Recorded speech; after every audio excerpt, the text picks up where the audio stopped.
Medical রিপোর্টে fit বা unfit না লিখে নিউ অথবা আন্ডার রিভিউ লেখা আসে, এর মানেটা কি? আসসালামু আলাইকুম, কেমন আছেন বন্ধুরা? আশা করি আল্লাহর রহমতে সকলে অনেক বেশি ভালো আছেন। আজকের এই ভিডিওতে খুব গুরুত্বপূর্ণ একটা বিষয় আপনাদের জানানোর চেষ্টা করবো, সেটা হচ্ছে আপনারা যারা নতুন মেডিকেল হচ্ছেন তাদের অনেকের ক্ষেত্রে কিন্তু মেডিকেলের রিপোর্ট যেটা সেটা অনলাইনে চেক করার ক্ষেত্রে অনেকের ক্ষেত্রে কিন্তু ফিট বা আনফিট কোনোটাই লেখা আসতেছে না। তাদের ক্ষেত্রে নিউ অথবা আন্ডার রিভিউ অথবা হচ্ছে আপনার অন্য কিছু লেখা আসতেছে। তো এর মানেটা কি বা এখন আপনাদের কি করা উচিত, এটাই আজকের এই ভিডিওতে জানানোর চেষ্টা করব। তো আমি পূর্বে একটা ভিডিও দিয়েছিলাম, সেখানে কিন্তু আমি আপনাদের জানিয়েছিলাম যে মেডিকেলের রিপোর্টের যে মেয়াদটা সেটা কিন্তু এখন পূর্বে 3 মাস ছিল, কিন্তু এখন 2 মাস। তো এই 2 মাস মেডিকেলের রিপোর্টের মাঝখানেও কিন্তু অনেকে এটা মানে ভুল করে যে তারা মনে করে 3 মাসই মেয়াদ রয়েছে। তো অবশ্যই আপনারা কিন্তু 2 মাস মেডিকেলের মেয়াদ থাকে, এটা অবশ্যই মাথায় রাখবেন। এবং যারা মূলত নতুন মেডিকেল করে বর্তমানে এই আপনার হচ্ছে 2024 সালে বর্তমানে যারা হচ্ছে নতুন মেডিকেল করতেছে তাদের অনেকের ক্ষেত্রে কিন্তু মেডিকেলের রিপোর্টটা অনলাইনে চেক করার ক্ষেত্রে কিন্তু নিউ লেখা আসে। তো এই নিউ লেখার মানেটা কি? আপনার একদম নতুন যেই সমস্ত মেডিকেলগুলা মানে করা হয় সেই সমস্ত মেডিকেলের রিপোর্ট একদিন অথবা 2 দিনের মাথায় যারা হচ্ছে অনলাইনে চেক করে তাদের ক্ষেত্রে ফিট বা আনফিট কোনোটাই ফাইনাল ডিসিশন হয় না। মানে সেটা হচ্ছে আপনার মেডিকেলের মানে রিপোর্ট যেটা সেটা ফাইনাল এইজে রয়েছে এবং সেটা হচ্ছে 1-2 দিন বা 3 দিন অপেক্ষা করার পরেই তারপরে কিন্তু অনলাইনে শো করবে।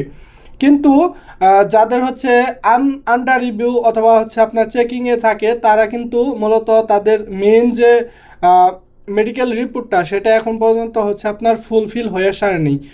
এটা যখনই আপনার চেকিং তারপর হচ্ছে আপনার সমস্ত পরীক্ষা নিরীক্ষা করা হবে তারপরেই কিন্তু আপনার হচ্ছে মেডিকেলের ফিট অথবা আনফিট সেটা অনলাইনে চলে আসবে। তো এখন যে সিস্টেমগুলো এগুলো কিন্তু হচ্ছে আপনার একদম অনলাইনে মনিটরিং করা হয়। আপনার নাম তারপর হচ্ছে আপনার সমস্ত ডিটেলস অনলাইনে এন্ট্রি করার সাথে সাথে তাদের মনে করেন যে যে সমস্ত পরীক্ষাগুলো করা হয় মেডিকেলে, তো সেই সমস্ত পরীক্ষা করার সাথে সাথে কিন্তু একটা পরীক্ষা কমপ্লিট হবে, তারপরে কিন্তু সেটা অটোমেটিক ডাটাবেজে চলে যাবে।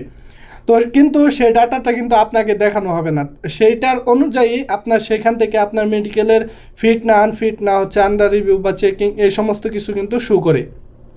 যখন সমস্ত পরীক্ষা নিরীক্ষা তারপর হচ্ছে আপনার টেস্ট কমপ্লিট হয়ে যাবে অটোমেটিক কিন্তু ফিট লেখা আসবে। আর যদি সেখানে কোনো কিছু হচ্ছে আপনার প্রবলেম হয় তারপরে কিন্তু আনফিট লেখা আসবে। অথবা এইটা কিন্তু যারা ডাটাবেস মেনটেনেন্স করে তারপরে হচ্ছে যারা অনলাইনে আর কি এই সমস্ত কিছু আপডেট করে তারাই কিন্তু মূলত এই ফিট না আনফিট এটা কিন্তু পরবর্তীতে দিয়ে দেয়।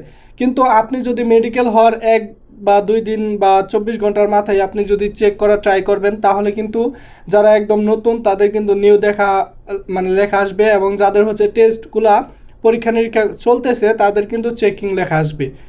এবং অনেকেই কিন্তু আপনার একটা জিনিস মাথায় রাখে না, সেটা হচ্ছে আপনার অনেকেই কিন্তু জানতে চায়, যেটা হচ্ছে মনে করেন আপনি মেডিকেল হয়েছেন 1 তারিখ, তারপরে আপনার মেডিকেলের রিপোর্ট মেন ফাইনাল রিপোর্টটা আপনাকে মানে অনলাইনে প্লাস হচ্ছে আপনাকে দেওয়া হয়েছে ধরেন যে 5 তারিখ।